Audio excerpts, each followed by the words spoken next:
உங்கள மாதிரி நானும் ஆஸ்பிரண்ட் தான். படிச்ச விஷயங்களை ஷேர் பண்ண போறேன். ஸோ ஹெல்ப்ஃபுல்லா இருக்கும், பாருங்க.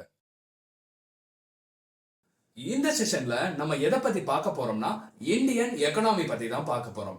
1947க்கு முன்னாடி, அதாவது இண்டிபெண்டன்ஸ்க்கு முன்னாடி இந்தியன் எக்கனாமி பொருளாதாரம் எப்படி இருந்தது, அது 1947க்கு அப்புறம் எப்படி மாறுச்சு அப்படின்றத பத்தி பார்க்க போறதுதான் இந்த session.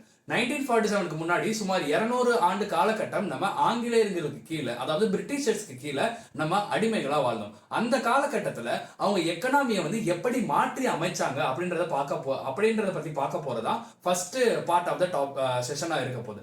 Second part of the session எப்படி இருக்க போகுதுன்னா 1947 முன்னாடி நடந்த எக்கனாமிக் டிகிரடேஷன், அதாவது நம்மளை வந்து எப்படிலாம் அப்ரஸ் பண்ணி நம்ம எக்கனாமி எப்படி மாத்தினாங்க, அதனால என்ன சேலஞ்சஸ் ஃபேஸ் பண்ணோன்றது தான் 1947க்கு அப்புறம் நம்ம பார்க்க போறோம். அதாவது இண்டிபெண்டன்ஸ் ஆனதுக்கு அப்புறம் என்ன மாதிரி சேலஞ்சஸ் நம்ம ஹிஸ்டரி, அதாவது எக்கனாமிக் ஹிஸ்டரினால நம்ம வந்து ஃபேஸ் பண்ணோன்றத பத்தி பார்க்க போறதா இந்த session. Okay, first Indian economy.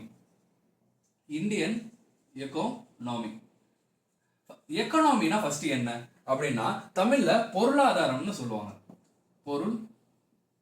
பொருளாதாரம், சரிங்களா? ஒரு நாட்டோட பொருளாதாரம் எப்படி கணக்கிடப்படும் பாத்தீங்கன்னா அந்த நாட்டுல எவ்வளவு வளங்கள் இருக்கு, ரிசோர்சஸ் இருக்கு அப்படின்றத பொறுத்துதான் அந்த நாட்டோட எக்கனாமி அமையும், சரிங்களா?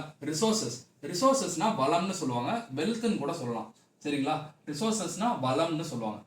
சரி, வளங்கள் நிறைய இருந்தா மட்டும் நம்ம அந்த நாடு வந்து நல்ல நாடா ஆயிருமா அப்படின்னு கேட்டா கிடையாது. நம்ம இப்போ எக்ஸாம்பிளுக்கு இந்தியாவே எடுத்துக்கோங்களேன், வளங்கள் அவ்வளோ இருக்குன்னு சொல்றாங்க, நம்ம அப்படியே டெவலப்டு கண்ட்ரியா ஆயிட்டோமா, வளர்ந்த நாடா ஆயிட்டோமானா கிடையாது. இந்த ரிசோர்சஸை நம்ம எவ்வளவு யூஸ் பண்றோம், அதாவது யூட்டிலைஸ் பண்றோம் அப்படின்றத பொறுத்து தான் ஒரு நாட்டோட எக்கனாமி வந்து தீர்மானிக்கப்படும். எக்கனாமின்னு எடுத்துக்கிட்டீங்கன்னா 3 விஷயம் ரொம்ப முக்கியம். வளங்கள், இந்த வளங்கள் மூலியமா அந்த நாடு, அந்த கவர்மெண்ட் ஈட்டக்கூடிய ரெவன்யூ, அதாவது இன்கம், அந்த இன்கம் வந்து எப்படி செலவிட போறாங்க, மக்கள் நலனுக்காக இல்ல வேற விஷயங்களுக்காக எப்படி செலவிட போறாங்க, எக்ஸ்பெண்டிச்சர். இந்த 3 விஷயங்கள் வந்து எக்கனாமில ரொம்ப முக்கியம். இது வந்து நான் புரிஞ்சுக்கிட்டத வச்சு சொல்றேன். ரிசோர்சஸை எப்படி யூட்டிலைஸ் பண்ண போறாங்க, அந்த யூட்டிலைஸ் பண்ற ரிசோர்சஸ்னால எப்படி இன்கம், வருமானம் வரப்போகுது, அது எப்படி செலவு பண்ண போறாங்க, எக்ஸ்பெண்டிச்சர், இது ரொம்ப முக்கியம், சரிங்களா? இப்போ வெல்த் தான் ரொம்ப முக்கியம்ன்றது, அதாவது ரிசோர்சஸ் ரொம்ப முக்கியம்ன்றத ஒரு எக்கனாமிஸ்ட் எப்படி அவரோட புக்ல வந்து சொல்லியிருக்காரு. அந்த எக்கனாமிஸ்ட் பேர் என்னன்னு பாத்தீங்கன்னா ஆடம் ஸ்மித், சரிங்களா? இவர் என்ன சொல்லியிருக்காருன்னா இவரோட புக்கான வெல்த் ஆஃப் நேஷன்ஸ்ல ஒரு நாட்டோட ரிசோர்சஸ் ரொம்ப முக்கியன்ற மாதிரி அவர் சொல்லியிருப்பாரு, சரிங்களா? Wealth of nations. ஒரு நாடு வளமா இருக்குன்னா அதோட நேச்சர் நம்ம வந்து என்கொயர் பண்ணணும் அப்படின்னு சொல்ல. நேச்சர்னா அதோட என்விரான்மெண்ட் வந்து நம்ம இன்கொயர் பண்ணணும். அதுதான் அந்த நாடு வந்து வளமான நாடா இருக்கிறதுக்கு சில காரணங்களா இருக்கும் அப்படின்ற மாதிரி இந்த புக்ல சொல்லியிருப்பாரு. ஆடம் ஸ்மித் வந்து எழுதின புக்கு வெல்த் ஆஃப் நேஷன். இதை பார்த்துக்குவோம். இந்த புக்ல இன்னொரு விஷயம் சொல்லியிருப்பாரு.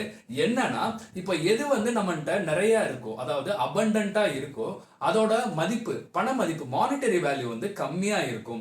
எது நம்மகிட்ட கம்மியா இருக்கோ, அதாவது ஸ்கேர்ஸ் அமௌண்ட்ல இருக்கோ, அதோட மானிட்டரி வேல்யூ, பண மதிப்பு வந்து அதிகமாகும். எக்ஸாம்பிள் பார்த்துக்கிட்டீங்கன்னா இப்போ ஏர், காற்று வந்து நம்மளுக்கு ரொம்ப முக்கியம். அது வந்து ஒரு நீட்ஃபுல்லான திங். காற்று இல்லைன்னா நம்மளால உயிர் வாழவே முடியாது. இருந்தாலும் அதோட மானிட்டரி வேல்யூ எவ்வளோன்னு பார்த்தீங்கன்னா ரொம்ப கம்மி.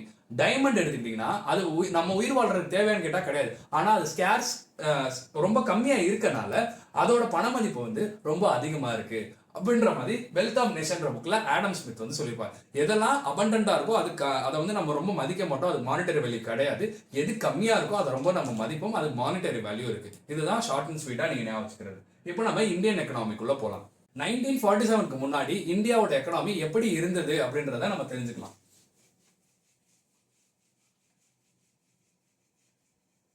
ஓகே, இப்போ 1750ஸ்க்கு அப்புறம் பிரிட்டிஷர்ஸ் நிறைய பேர் இங்க நம்ம இந்தியாவுக்கு வர ஆரம்பிச்சாங்க. அவங்க என்ன பண்றாங்கன்னு பாத்தீங்கன்னா ஃபர்ஸ்ட் எடுத்தோடனே நம்மளோட ரெவன்யூல தான் கை வைக்கிறாங்க. ஒரு கவர்மெண்ட் நல்லா செயல்படணும்னா அதுக்கு வந்து இன்கம் கண்டிப்பா தேவை. காசு இருந்தா மட்டும்தான் நீங்க கவர்மெண்ட்டை நல்லா ரன் பண்ண முடியும். எக்ஸாம்பிளுக்கு இந்தியாவே எடுத்துக்கலாம். நம்ம தமிழ்நாடு 9 லட்சம் கோடி கடன்ல இருக்குன்னு சொல்றாங்க, சரிங்களா? காசு இல்லைன்னா நம்மளால கவர்மெண்ட் ரன் பண்ண முடியாது. ஃபர்ஸ்ட் எடுத்தோன்னே அவங்க கை வச்சது எதுலன்னு பாத்தீங்கன்னா காசுல தான். நம்மள பிரிட்டிஷர்ஸ்க்கு முன்னாடி ஆட்சி செஞ்சுட்டு இருந்தவங்க யாருன்னு பாத்தீங்கன்னா முகல்ஸ். இதை மைண்ட்ல வச்சுக்கோங்க. ஏன்னா இப்ப நான் சொல்ல போற விஷயம் அந்த விஷயங்களோட லிங்க் பண்ணி தான் நான் சொல்ல போறேன். இப்போ 1765 1765ல ட்ரீட்டி ஆஃப் அலகாபாத், அதாவது அலகாபாத் ஒப்பந்தம்னு ஒண்ணு பண்றாங்க. யாரு ரெண்டு பேருக்கு இடையில இது நடக்குதுன்னா ட்ரீட்டி ஆஃப் அலகாபாத் பாத் ஆஃப் போர்டில் போட்டுடலாம். ட்ரீட்டி ஆஃப் அலகாபாத்ன்றது ஒன்று சைன் பண்ணப்படுது. யாருக்கு இடையிலன்னு பார்த்தீங்கன்னா பிரிட்டிஷர்ஸ்க்கும் அப்போ நம்மளை ஆட்சி சென்றிருந்த முகலாயர்களுக்கும் இடையில வந்து இந்த ட்ரீட்டி போடப்படுது.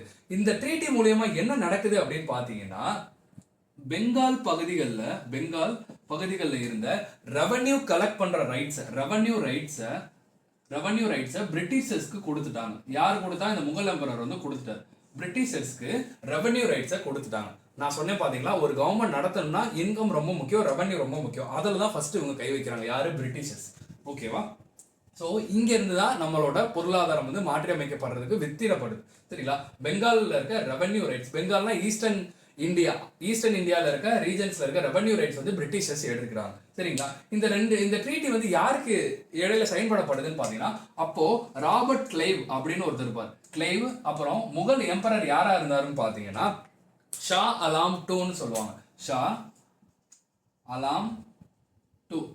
சரிங்களா? ஷா அலாம் டூக்கும் கிளைவுக்கும் நடுவுல தான் வந்து இந்த ட்ரீட்டி ஆஃப் அலகாபாத் வந்து சைன் பண்ணப்படுது. இன்னொருத்தர் வந்து நவாப் ஆஃப் ஆபாத்னு இருப்பாரு. நம்ம அந்த ஹிஸ்டாரிக் பாயிண்ட் ஆஃப் வியூக்குள்ள போக வேணாம். இப்போ அந்த எக்கனாமிக் பாயிண்ட் ஆஃப் வியூல நம்ம எதுவும் ஹிஸ்டரி பார்க்கும்போது அதை நம்ம பார்த்துக்கலாம். அது மாடர்ன் இந்தியாவில் வரும். ஸோ இந்த விஷயம் ஃபர்ஸ்ட் நடக்குது. இதுக்கு அடுத்து என்ன நடக்குதுன்னு பார்த்தீங்கன்னா, நான் சொன்ன மாதிரி ரெவன்யூல தான் அவங்க திருப்பி கை வைக்க போறாங்க. அந்த காலகட்டத்தில் நம்மளோட தொழில், மேஜரான தொழில் எதா இருந்துச்சுன்னு பார்த்தீங்கன்னா agriculture 85% of the population dependent on agriculture. 1947க்கு முன்னாடி 85% மக்கள் வந்து விவசாயத்தை நம்பியே இருந்தாங்க, நம்ம சுதந்திரம் அடையிறதுக்கு முன்னாடி. சரிங்களா? ஸோ அக்ரிகல்ச்சர்ல கை வச்சாதான் நம்மளுக்கு டாக்ஸ் நிறைய கிடைக்கணும் அவங்க தெரிஞ்சு. இதன் மூலயமா அவங்க என்ன கொண்டு வராங்கன்னு பார்த்தீங்கன்னா லேண்ட் செட்டில்மெண்ட்னு சில விஷயங்களை கொண்டு வராங்க. Land settlements. இந்த செட்டில்மெண்ட்ன்றது அக்ரிமெண்ட் தான். எதற்கான அக்ரிமெண்ட் பாத்தீங்கன்னா இந்த டாக்ஸ் இல்ல ரெவன்யூ கலெக்ட் பண்றதுக்கான அக்ரிமெண்ட் போடுறாங்க. ஃபர்ஸ்ட் எப்ப இதை கொண்டு வராங்க பாத்தீங்கன்னா 1793 அப்படின்ற காரன் வாலிஸ் அப்படின்றவரு ஒரு செட்டில்மெண்ட்டை கொண்டு வர்றாரு. அது பேர் என்னன்னு பாத்தீங்கன்னா பெர்மனன்ட் செட்டில்மெண்ட் ஆக்ட். என்னது? Permanent settlement act. ஓகேவா? இந்த பெர்மனன்ட் செட்டில்மெண்ட் ஆக்ட் என்ன சொல்லுது அப்படின்னு பாத்தீங்கன்னா, பெர்மனன்ட்னா என்னது? ஃபர்ஸ்ட் ஃபிக்ஸட்னு அர்த்தம். சரிங்களா? ஃபிக்ஸடான டாக்ஸை பிரிட்டிஷர்ஸ்க்கு கொடுத்தா போதுன்றதா இதோட மீனிங். ஃபிக்ஸடான டாக்ஸ், அதாவது டாக்ஸ் வந்து ரிவைஸ் பண்ணப்படாது, மாற்றி அமைக்கப்படாது. சரிங்களா? ஃபிக்ஸடான டாக்ஸை மட்டும் கொடுத்தா போதும். யார் கொடுத்தா போதும்னா ஜமீன்தார்ஸ் கொடுத்தா போதும். இதுக்கு இன்னொரு பேர் என்னன்னு பாத்தீங்கன்னா ஜமீன்தாரி செட்டில்மெண்ட் கூட சொல்லுவாங்க. ஏன்னா யார் கொடுக்க போறா? ஜமீன்தார்ஸ் கொடுக்க போறாங்க. ஏன்னா அந்த காலகட்டத்தில் லேண்ட் யார் அதிகமா வச்சிருப்பா? ஜமீன்தார்ஸ் வச்சிருப்பாங்க. இவங்க யார்கிட்ட இருந்து வாங்கி கொடுப்பாங்கன்னு பாத்தீங்கன்னா அவங்களோட நிலத்துல வேலை பார்த்த டெனன்ஸ்னா அந்த நிலத்தை குத்தகைக்கு எடுத்து அங்க ஒருத்தர் வந்து பயிர் விளைவிப்பான் பாத்தீங்களா, அவன்கிட்ட இருந்து வாங்கி ஜமீன்தார்ஸ் வந்து யார்கிட்ட கொடுப்பாங்க? பிரிட்டிஷர்ஸ்ட கொடுப்பாங்க. சரிங்களா? சோ இவங்க எவ்வளவு கொடுக்கணும், எவ்வளவு டாக்ஸ் கொடுக்கணும்ன்றது யாரு நிர்ணயிச்சான்னு பாத்தீங்கன்னா பிரிட்டிஷர்ஸ். இப்போ 11 பங்கு விளையுது அப்படின்னா 10 பங்கு யார்கிட்ட கொடுத்துடணும்னு பாத்தீங்கன்னா பிரிட்டிஷர்ஸ்ட கொடுத்துருமா. யார் கொடுக்கணும்? ஜமீன்தார்ஸ் கொடுக்கணும். மிச்சம் இருக்க 1.11 பங்கு மட்டும் தான் ஜமீன்தார்ஸ் வச்சுக்குவாங்க. சோ ஜமீன்தார்ஸ் வந்து யாரை அப்ரஸ் பண்ணுவாங்க? ரொம்ப கண்ட்ரோல் பண்ணுவாங்க. டெனன்ஸை கண்ட்ரோல் பண்ணுவாங்க. டெனன்ஸ்னு சொல்லலாம், இல்ல பெசன்ட்ஸ் சொல்லலாம், இல்ல அக்ரிகல்ச்சரிஸ்ட்னு சொல்லலாம், எப்படினாலும் சொல்லிக்குவாங்க. ஆனா ஜமீன்தார்ஸ் வந்து யார் அப்ரஸ் பண்ணி டாக்ஸ் வாங்குறாங்க? அவங்க நிலத்துல, ஜமீன்தாரோட நிலத்துல வேலை பார்த்த டெனன்ஸ் அப்ரஸ் பண்ணி டாக்ஸ் வாங்குறாங்க. இதுல 10 பங்கு யார்கிட்ட கொடுத்துறாங்க? பிரிட்டிஷர்ஸ்ட கொடுத்துறாங்க. ஒரு பங்கு ஜமீன்தார்ஸ் வச்சுக்கிட்டாங்க. சரிங்களா? இப்படி டாக்ஸ் வாங்கியிருக்காங்க பிரிட்டிஷர்ஸ். டாக்ஸ் ஜமீன்தார்ஸ் கொடுக்கலன்னா அந்த லேண்ட், ஜமீன்தார்க்குரிய இந்த லேண்ட் வந்து விற்கப்படும். சரிங்களா? ஜமீன்தார்க்குரிய லேண்ட் வந்து விற்கப்படும். இதனாலேயே பயந்துகிட்டு இவங்க என்ன பண்றாங்க? ஜமீன்தார்ஸ் டாக்ஸ் அப்ரஸ் பண்ணி யார? டெனன்ஸ் அப்ரஸ் பண்ணி நல்லா வாங்கியிருக்காங்க. சரிங்களா? இதனால என்ன நடக்குது அப்படின்னு பாத்தீங்கன்னா பெசன்ட் சைட்ல, அதாவது அக்ரிகல்ச்சர் சைட்ல இருந்து அவங்க ரொம்ப அப்ரஸ் பண்ணப்படுறாங்க. அவங்களுக்குன்னு ஒரு வாழ்வாதாரமே இல்லாம போகுது. ஏன்னா இவ்வளவு டாக்ஸ் கட்டினா அவன் எப்படி பொழைப்பான்? அவனால பொழைக்க முடியும். அப்புறம் ஜமீன்தார்ஸ்க்கே ஒரு பயம், நம்மளோட லேண்ட் நம்ம கையை விட்டு போயிருமோன்றதுக்காண்டி தான் அவங்க அப்ரஸ் பண்ண ஆரம்பிக்கிறாங்க. அது மட்டும் இல்லாம இந்த ஜமீன்தார்ஸ் என்ன பண்றாங்கன்னா அப்சென்டி லேண்ட்லார்டிசம்னு ஒன்று ஃபாலோ பண்றாங்க. என்னன்னா அப்சென்டி, இருங்க வேற கலர் எடுத்துக்கிறேன். அப்சென்டி வேற கலர் இல்லை, இதே வச்சு எழுதிக்கலாம். அப்சென்டி லேண்ட்லார்டிசம்.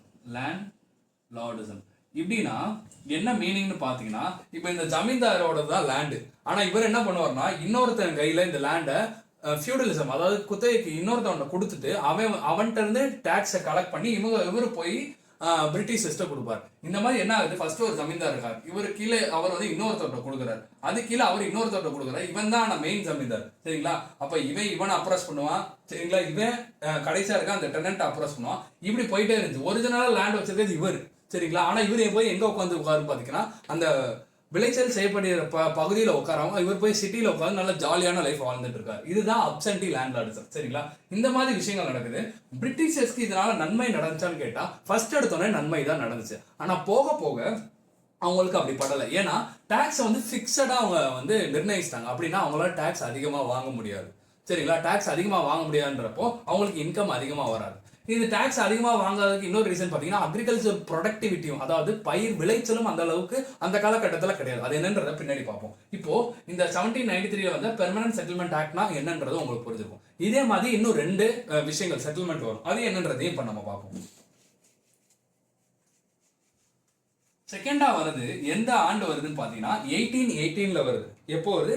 1818ல வருது. இது பேர் என்னன்னு பார்த்தீங்கன்னா ராயட் வாரி சிஸ்டம்.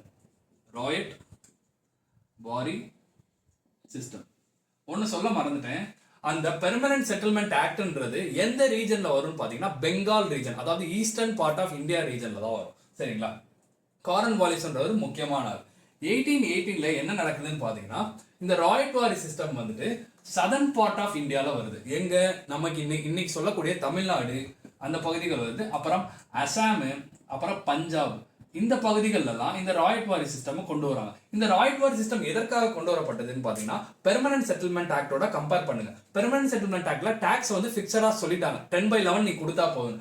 அதை மாற்றி அமைக்கிறதுக்காக தான் இந்த இது கொண்டு வரப்படுது. இதுல வந்து டாக்ஸ் எல்லாம் ஃபிக்ஸேஷன் பண்ணல, பீரியாடிக்கலா ரிவைஸ் பண்ணிக்கிட்டே இருக்காங்க. சரிங்களா? இவங்களுக்கு யாருக்கு பிரிட்டிஷர்ஸ்க்கு இது ஒரு அட்வான்டேஜ். பீரியாடிக்கலா ரிவைஸ் பண்ணா அவங்களால அதிக டாக்ஸ் வந்து வாங்க முடியும். ஓகேவா? ராயட் வாரி, ராயட்னா என்னன்னு பாத்தீங்கன்னா பெசன்ஸ். ஹிந்தியில வந்து ராயட்னா அதாவது விவசாயி தான் ராயட்னு சொல்லுவாங்க. பெசன்ஸ் இல்ல டெனன்சி எப்படினாலும் சொல்லலாம். இதுல என்ன நடக்குதுன்னா இந்த ராயட்ஸ் வந்து டைரக்டா போய் டாக்ஸை யார்கிட்ட கட்டுவாங்கன்னு பாத்தீங்கன்னா பிரிட்டிஷ் சிஸ்டம் கொடுப்பாங்க. டைரக்டா பிரிட்டிஷ் சிஸ்டம் கொடுப்பாங்க. சரிங்களா? இதன் மூலியமா பெர்மனன்ட் செட்டில்மெண்ட் ஆக்டுக்கும் இதுக்கும் என்ன டிஃபரன்ஸ் நடக்குதுன்னு பாத்தீங்கன்னா ஊடால ஜமீன்தார்ஸ்னு யாருமே கிடையாது. அப்ப லேண்ட் யாரோடது? ராயட்டோடது. அங்க வந்துட்டு லேண்ட் வந்து ஜமீன்தாரோடது. எழுதுறது சாரி வேற கலர் எடுத்துக்கிறேன். சரிங்களா? லேண்ட் வந்துட்டு இங்க வந்து ராயட்டோடது. பெர்மனன்ட் செட்டில்மெண்ட் ஆக்ட்ல லேண்ட் ஜமீன்தாரோடது. சோ இந்த லேண்ட் வந்து இவன் விற்கலாம், குத்தகை கொள்ளலாம், எதெல்லாம் போடலாம், யாரு பெசன்ட்டே. ஆனா இவன் தான் டைரக்டா பிரிட்டிஷ் சிஸ்டம் வந்துட்டு டாக்ஸை கட்டணும். சரிங்களா? இதை யாரு கொண்டு வந்தா அப்படின்னு பாத்தீங்கன்னா தாமஸ் முன்ரோ இல்ல இன்னொருத்தர் வந்து அலெக்சாண்டர் ரீடு. சரிங்களா? இவங்க 2 பேரும் தான் இந்த ராயட் வாரி சிஸ்டம் கொண்டு வந்தாங்க. எந்த பகுதிகளில் சதர்ன் பார்ட் ஆஃப் இந்தியா, அப்புறம் கொஞ்சம் அசாம், அப்புறம் பஞ்சாப், டைரக்டா போய் பிரிட்டிஷர்ஸ்டே பெசன்ஸ் வந்து கொடுத்துருப்பாங்க. பெர்மனன்ட் செட்டில்மெண்ட் ஆக்டுக்கும் இதுக்கும் என்ன வித்தியாசம்ன்றதை நீங்க தெரிஞ்சுக்கணும். ஏன்னா இதை நீங்க புரிஞ்சுக்கிட்டீங்கன்னா இதுக்கு அடுத்து வர போற சிஸ்டம் வந்து உங்களுக்கு நல்லா புரிஞ்சிடும். சரிங்களா? ஓகே, இதுக்கு அடுத்து பார்க்க போற சிஸ்டம் என்னன்னு பாத்தீங்கன்னா 1822ல கொண்டு வந்த மெஹல்வாரி சிஸ்டம். சரி, இந்த மெஹல்வாரி சிஸ்டம் வந்து எந்த ரீஜன்ல ஃபர்ஸ்ட் கொண்டு வரப்பட்டதுன்றதை பார்த்துருவோம்.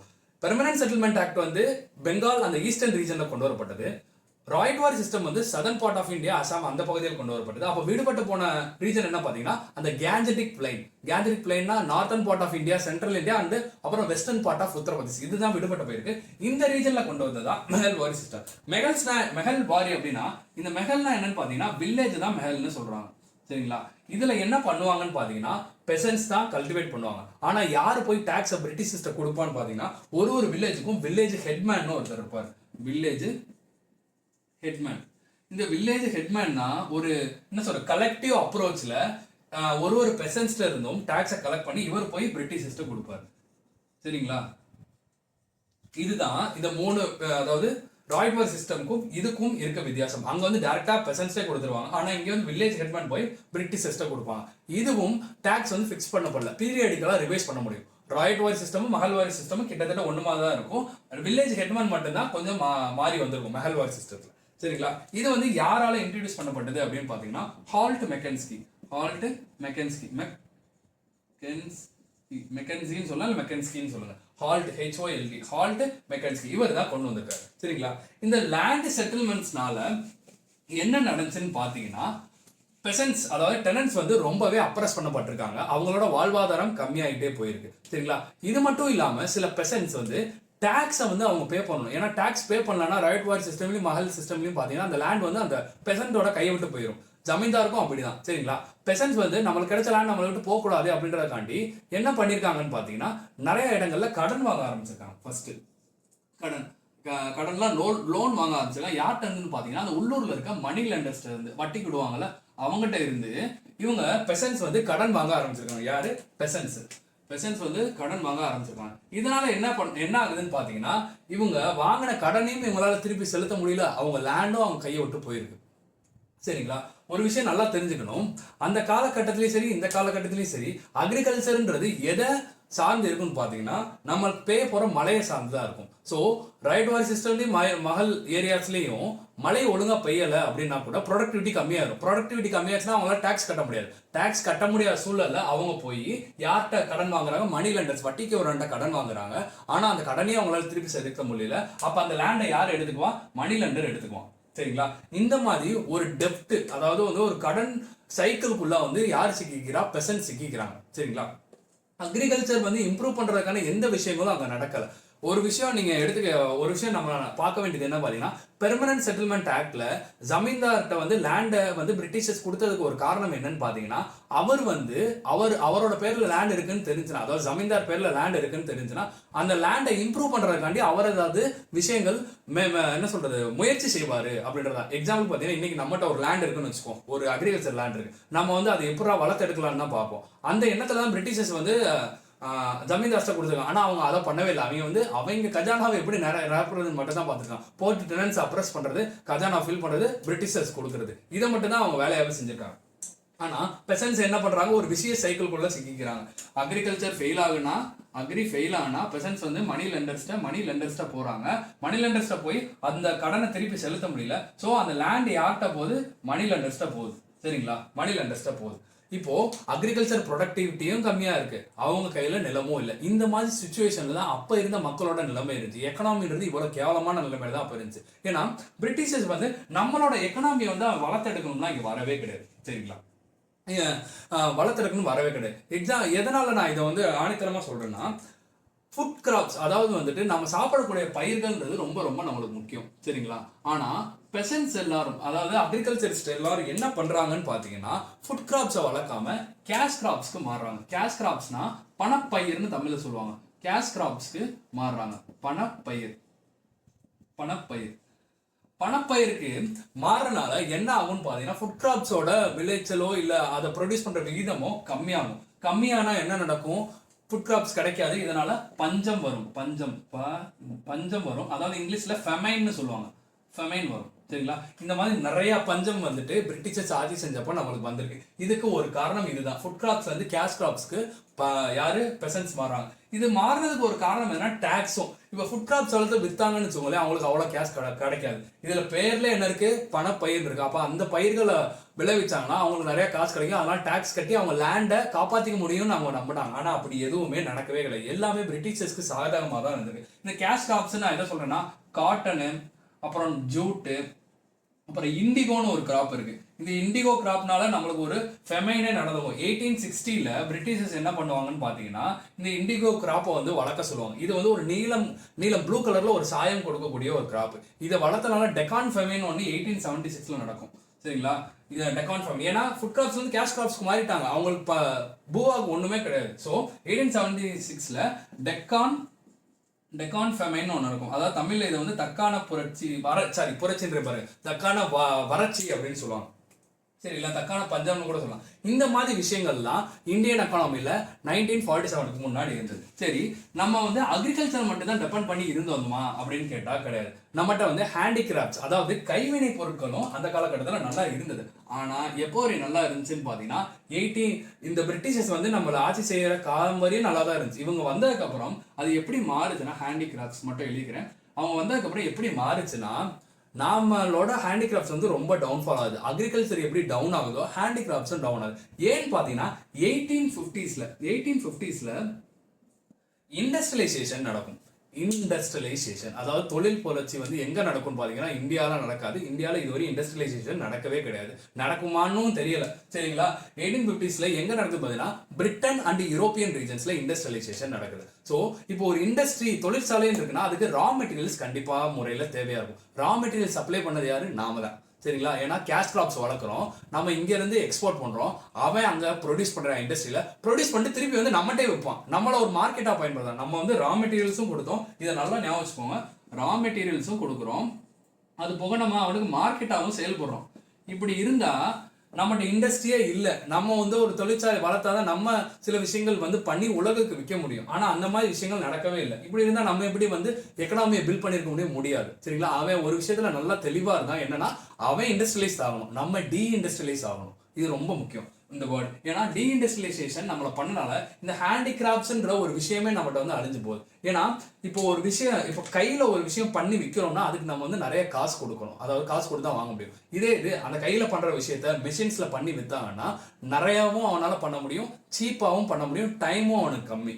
சரிங்களா? ஸோ இந்த மாதிரி சூழ்நிலையில 1850s அங்கே இண்டஸ்ட்ரியலைசேஷன் வந்தனால நம்ம ஹேண்டிகிராஃப்ட்ஸ் ரொம்ப அடி வாங்குது. சரிங்களா? ஹேண்டிகிராஃப்ட்ஸ் அடி வாங்குது, மக்கள் பூவாக்கு ஒண்ணுமே இல்லாம போகுது. ஸோ இந்த இடத்துல நான் என்ன சம்மரைஸ் பண்ண விரும்புறேன்னா, அக்ரிகல்ச்சர் ப்ரொடக்டிவிட்டி கேவலமா இருக்கு. சரிங்களா? நல்லா ஞாபகம் வச்சுக்கோங்க, அக்ரிகல்ச்சரோட ப்ரொடக்டிவிட்டி வந்து ரொம்ப கம்மியாகுது. அக்ரி ப்ரொடக்டிவிட்டி பிரிட்டிஷர்ஸ் நம்ம ஆட்சி செஞ்ச காலகட்டத்தில் ப்ரொடக்டிவிட்டி ஓகே, அக்ரிகல்ச்சர் ப்ரொடக்டிவிட்டி ரொம்ப கம்மியாகுது. அதுக்கப்புறம் ஹேண்டிகிராஃப்ட்ஸும் டவுன்ஃபால் ஆகுது. ஏன்னா ஹேண்டிகிராஃப்ட் கைவினை பொருட்கள், நம்மளோட கைவினை பொருட்கள் உலகளாவிய சந்தையில வந்து நல்ல மதிப்பு இருந்தது. எப்போ வரையும் அவங்க நம்மளை வந்து ஒரு ரா மெட்டீரியல் சப்ளையரா யூஸ் பண்ற வரைக்கும் தான். 1850s என்னன்னா நான் சொன்ன மாதிரி தொழில் புரட்சி வந்து பீக்ல இருக்கும். அவன் வந்து நம்மளுக்கு என்ன சொல்லு ரோட்வேஸ் ரயில்வேஸ்லாம் கொண்டு வந்தான். யாரு? பிரிட்டிஷர்ஸ். இது எதற்காக கொண்டு வந்தான்னு பாத்தீங்கன்னா நம்மளை வளர்த்துக்கிறதுக்குலாம் அவன் கொண்டு வரல. இப்போ நான் இந்த அக்ரிகல்ச்சர் சார்ந்த சில விஷயங்கள் சொன்னேன் பாத்தீங்களா, கேஷ் கிராப்ஸ்ன்னு, அந்த விஷயங்களை ரயில்வே மூலியமா போர்ட்டுக்கு, அதாவது ஹார்பருக்கு கொண்டு போறதுக்கு மட்டும்தான் இந்த ரயில்வே அந்த ரோடு வந்து யூஸ் பண்ணனே தவிர நம்மளை வந்து எக்கனாமிக்கலா மேம்படுத்தணும் அப்படின்ற ஒரு நோக்கத்துல கொண்டு வரல. ஒரு விஷயம், ரெண்டு விஷயம் நீங்க நல்லா தெரிஞ்சுக்கணும். அக்ரிகல்ச்சர் வந்து ரொம்ப அடி வாங்குச்சு பிரிட்டிஷர்ஸ் பீரியட்ல, அதனால அதோட சேர்ந்து இருந்த ஹேண்டிகிராஃப்ட்ஸும் அடி வாங்குது. நாம வந்து ஒரு ரா மெட்டீரியல் சப்ளையரா மட்டும்தான் இருந்தோம், நம்மகிட்ட எந்த இண்டஸ்ட்ரீஸும் அந்த மாதிரி கிடையாது. ஒன்று ரெண்டு இண்டஸ்ட்ரீஸ் அங்கங்க இருந்துச்சு, அது என்னன்றதை நான் பின்னாடி சொல்றேன். ஆனா அவன் அளவுக்கு நம்ம இண்டஸ்ட்ரியலைஸ் ஆனோமான்னு கேட்டா சுத்தமா கிடையாது. அவன் அளவுக்கு ஒரு 5% கூட ஆயிரம் முடியும் எனக்கு தெரிஞ்சு. அப்படி இண்டஸ்ட்ரியலைசேஷன் ஆகல. அதுக்கப்புறம் நம்ம அவனுக்கு ஒரு மார்க்கெட்டா தான் செயல்பட்டோம். இன்னைக்கும் இந்தியா ஒரு big market in the world. இது எதனாலன்னு பாத்தீங்கன்னா பிரிட்டிஷர்னால தான். இங்க இண்டஸ்ட்ரியலைசேஷன் நடக்கவே முடியல, அதுல வந்து அவன் தெளிவா பாத்துக்கிட்டான். சரிங்களா? இப்போ நான் சொன்னேன் சில இண்டஸ்ட்ரீஸ் வந்து அங்கங்க இருந்துச்சு அப்படின்னு. அந்த இண்டஸ்ட்ரீஸும் எப்படிப்பட்ட இண்டஸ்ட்ரீஸா இருந்துச்சுன்னா காட்டன் இண்டஸ்ட்ரீஸ், ஜூட் இண்டஸ்ட்ரீஸ். சரிங்களா? ஜூட் மில்ஸ்ன்னு கூட சொல்லலாம், மில்ஸ், பஞ்சாலைகள், அப்புறம் சணல் ஆலைகள் அப்படின்னு தமிழ்ல சொல்லுவாங்க. சரிங்களா? இப்போ ஏன் காட்டன் அண்ட் ஜூட் மில்ஸ் இருந்துச்சுன்னா நம்ம இண்டஸ் வேலி சிவிலைசேஷன் பார்க்கும்போதே நிறைய விஷயங்கள் பார்த்துருப்போம். காட்டன் வந்து அந்த காலகட்டத்துல இருந்தே இந்தியாவில் விளைவிக்கப்பட்டிருக்கு. ஸோ காட்டன் மில்ஸ் வந்து வரதுல ஒன்றும் நம்மளுக்கு புதுசு கிடையாது. இந்த ஜூட் மில்ன்றது எந்த பகுதிகளில் இருந்துச்சுன்னு பார்த்தீங்கன்னா ஈஸ்டர்ன் பார்ட் ஆஃப் இந்தியாவில் தான் ஜூட், அதாவது சணல் ஆலைகள் வந்து இருந்திருக்கு. இந்த சணல் ஆலைகளோட ஓனர்ஸ் யாரா இருந்திருக்காங்கன்னா ஃபாரினர்ஸாக தான் இருந்திருக்காங்க. ஆனா இந்த காட்டன் மில்ஸோட ஓனர்ஸ் வந்து இந்தியன்ஸா இருந்திருக்காங்க. இதை ஞாபகம் வச்சுக்கோங்க. சரிங்களா? நிறைய பேர் வந்து காட்டன் மில்ஸோட ஓனர் இந்தியா, ஜூட் மில்ஸோட ஓனர் வந்து ஃபாரினர்ஸ் நிறைய பேர். சரிங்களா? இப்படி இருக்கப்ப 1907ல ஒரு இண்டஸ்ட்ரி வருது. என்னன்னா Tata iron and steel industry, டிஸ்கோன்னு சொல்லுவாங்க. இந்த மாதிரி இண்டஸ்ட்ரீஸ் அங்கங்க வருது. பட் கேபிட்டல் கூட்ஸ் இண்டஸ்ட்ரின்னு சொல்லுவாங்க, அதாவது மூலதன பொருட்களை செய்யக்கூடிய தொழிற்சாலைகள் இங்க வரல. எக்ஸாம்பிள் பாத்தீங்கன்னா கார், அதாவது இன்னைக்கு நம்ம வந்து கார் மேனுஃபேக்சர் பண்றாங்க, அது இங்க வந்து அசம்பிள் பண்றாங்க. இங்க மேனுஃபேக்சர் பண்றாங்களான்னு கேட்டா அந்த அளவுக்கு கிடையாது தான் என்னை பொறுத்தளவு. ஏன்னா ஃபாரின் கண்ட்ரீஸ்ல மேனுஃபேக்சரிங் நடக்குது. அந்த மாதிரி மேனுஃபேக்சர் பண்ற விஷயங்கள் வந்துட்டு பிரிட்டிஷ் நம்மளை ஆட்சி செஞ்ச காலத்துல வந்து இங்க வரவே கிடையாது. சரிங்களா? இதுவும் வந்து நம்மளோட எக்கனாமி ரொம்ப தாழ்வான நிலைக்கு போனதுக்கு ஒரு காரணம். இந்த இப்போ வரை சொன்ன விஷயங்கள்ல உங்களுக்கு நல்லா ஞாபகம் வச்சுக்கோங்க. ஏன்னா இதோட இம்பாக்ட் தான் 1947 அடுத்து நம்மகிட்ட இருக்க போகுது. சரிங்களா? இதோட இம்பாக்ட் தான் நம்மகிட்ட 1947 அடுத்து இருக்க போகுது. இண்டிபெண்டன்ஸ்க்கு அப்புறம் இப்போ நம்ம பார்த்த விஷயங்கள்னால என்ன மாதிரி சேலஞ்சஸை நம்ம ஃபேஸ் பண்ணோம் அப்படின்றது தான் இதுக்கு அடுத்து நம்ம பார்க்க போகிறது. இண்டிபெண்டன்ஸ்க்கு அப்புறம் நம்ம பிளானிங் கமிஷன்ஸ், அப்புறம் 5 இயர் பிளான்ஸ், நிறைய விஷயங்கள் நம்மகிட்ட வந்து இருந்துச்சு. அதை பற்றிலாம் நான் டீட்டெயிலாக எக்ஸ்பிளைன் பண்ண போகிறது இல்லை. ஏன்னா ஒன்றுக்கும் தனித்தனி செஷன்ஸ் வேணும், அதை தனித்தனி செஷன்ஸ்ல பார்க்கலாம். பட் ஓவராலா என்ன நடந்துச்சு இண்டிபெண்டன்ஸ்க்கு அடுத்து அப்படின்றத நம்ம பார்ப்போம். ஏன்னா இப்போ நம்ம பார்த்த விஷயங்களோட இம்பாக்ட் வந்து மிகப்பெரிய லெவல்ல வந்து நம்ம இந்தியன் எக்கனாமியில இப்போ வரையும் ப்ளே பண்ணிட்டு தான் இருக்கு. சரிங்களா? ஏன்னா நம்ம ஒரு அடிமையா வாழ்ந்து பழகிட்டோம் பிரிட்டிஷர்ஸ் காலகட்டத்தில். இப்போ நான் சொல்லல, பிரிட்டிஷர்ஸ் காலகட்டத்தில் சொல்றேன். இந்த செஷன் ரொம்ப யூஸ்ஃபுல்லா இருந்திருக்கும்னு நான் நம்புறேன். இந்த வீடியோ வந்து உங்க ஃப்ரெண்ட்ஸ் அண்ட் ஃபேமிலி மெம்பர்ஸ் யாராவது சிவில் சர்வீஸ் இல்லை குரூப் எக்ஸாம்ஸ் ப்ரிப்பேர் பண்றாங்கன்னா அவங்களுக்கு ஷேர் பண்ணுங்க. And then thank you.